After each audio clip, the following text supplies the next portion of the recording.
My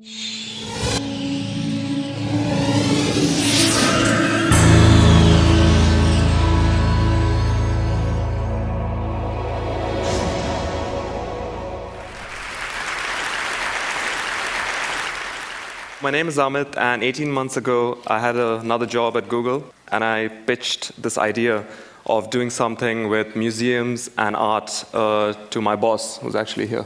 And she allowed me to do it. And it took 18 months, a lot of fun negotiations and stories I can tell you with 17 very interesting museums from 9 countries, but I'm going to focus on the demo. There are a lot of stories about why we did this. I think my personal story is explained very simply in the slide, and it's access. And I grew up in India. I had a great education, I'm not complaining, but I didn't have access to a lot of these museums and these artworks. And so when I started traveling and going to these museums, I started learning a lot.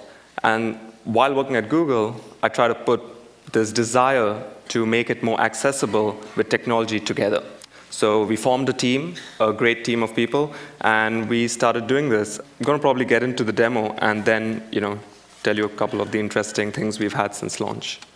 So simple, you come to googleartproject.com, you look around, all these museums here. You got the Uffizi, you got the MoMA, the Hermitage, the Rijks, the Van Gogh.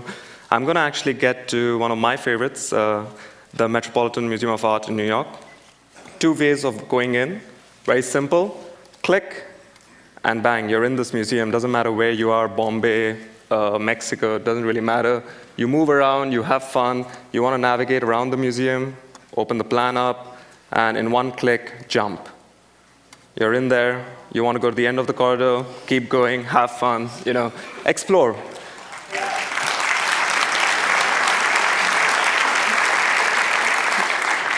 Thanks, I haven't come to the best part. So now I'm in front of one of my favorite paintings, The Harvesters by Peter Bruegel at the Met. I see this plus sign. If the museum has given us the image, you click on it.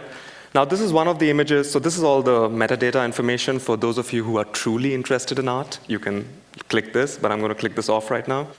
And this is one of these images that we captured in what we call gigapixel technology. So this image, for example, has close to, I think, around 10 billion pixels. And I get a lot of people asking me, what do you get for 10 billion pixels? So I'm going to try and show you what you really get for 10 billion pixels. You can zoom around very simply. You see some fun stuff happening here. I love this guy. His expression is priceless. But then you really want to go deep. And so I started playing around, and I found something going on over here. And I was like, hold on, that sounds interesting. Went in, and I started noticing that these kids were actually beating something.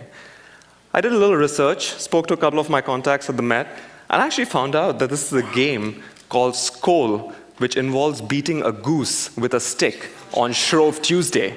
And apparently it was quite popular. I don't know why they did it, but I learned something about it.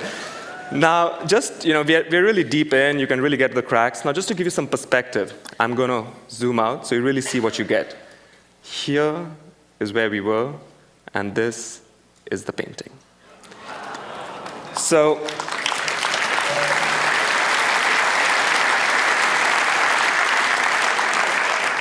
the best is yet to come, so give me a second. So now, let's just quickly jump into the MoMA, again in New York. So another one of my favorites, the Starry Night. Now, the example I showed you was all about finding details. But what if you want to see brushstrokes? And what if you want to see, how Van Gogh actually created this masterpiece?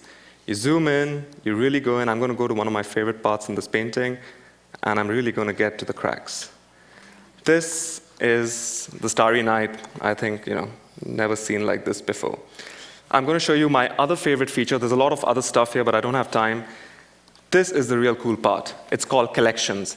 Any one of you, anybody, doesn't matter if you're rich, if you're poor, if you have, a fancy, house, doesn't matter. You can go and create your own museum online, create your own collection across all these images. Very simply, you go in, and I've created this called the power of zoom. You can just zoom around. This is the ambassadors based in the National Gallery. You can annotate this stuff, send it to your friends, and really get a conversation going about what you're feeling when you go through these masterpieces. So I think in conclusion, for me, the main thing is that all the amazing stuff here does not really come from Google. It doesn't, in my opinion, even come from the museums. Probably shouldn't say that. It really comes from these artists. And that's been my humbling experience in this. I mean, I hope in this digital medium that we do justice to their artwork and represent it properly online. And the biggest question I get asked nowadays is, did you do this to replicate the experience of going to a museum? And the answer is no, it's to supplement the experience. And that's it. Thank you. Thank you. Thank you. Thank you.